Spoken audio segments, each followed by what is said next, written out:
Hey folks, it's Mark again. This is my second YouTube video. The first video I did was about Hootsuite and how it can be of use to you in keeping up with thousands of Twitter accounts and making sure that when you're looking at Twitter you're actually getting something out of it, because if you're not, what's the point? I actually have Hootsuite running over here. You can see over my shoulder.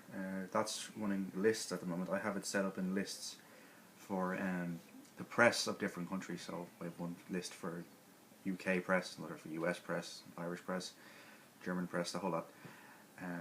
The video today is actually going to be about hashtags, and I don't think it's talked about often enough, to be honest, because I think there are three kinds of people when it comes to hashtags: those who don't know what they are, those who do know what they are and know how to use them, and those who do know what they are and don't know how to use them. Okay, so I'm going to outline this as straightforwardly as I can, and depending on my iMovie abilities, I'll be able to put some examples of what I'm saying sort of on the bottom of the screen here. The first tip I'd have about using hashtags is keep them short, and some people have created hashtags that are terrible for this. I wouldn't try to hashtag more than 2 words put together. Keep it less than that if possible. If you can use just letters to describe whatever it is, just do that.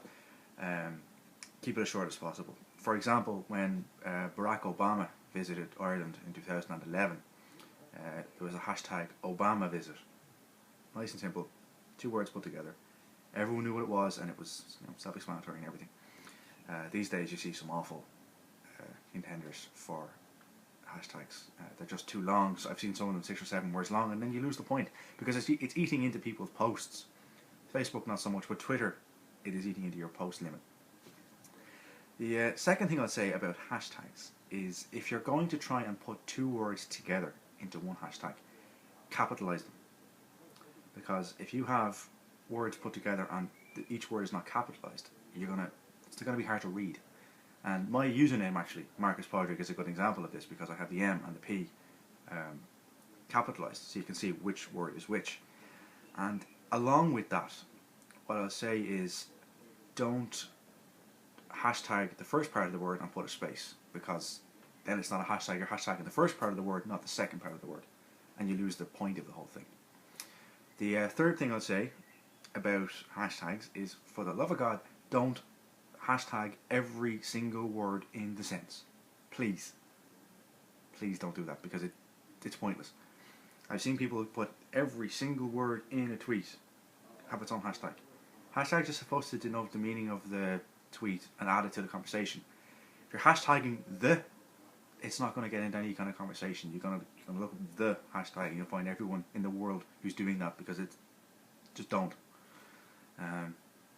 So just to recap quickly, keep it as short as possible.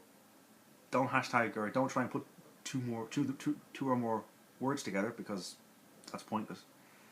And don't put spaces in when you have 2 words, put them together. I'll put an example here if I can. And the last tip is, don't hashtag every single word or every second word in a tweet, because it's just going to annoy people and you won't get anywhere with it. So that's today's video on hashtags and how to use them and how not to use them. My next videos will probably follow the social media strain. I'm sort of on a thing about that. But until then, I've been Marcus Podrick, you've been my audience, and I'll see you guys next time. Adios.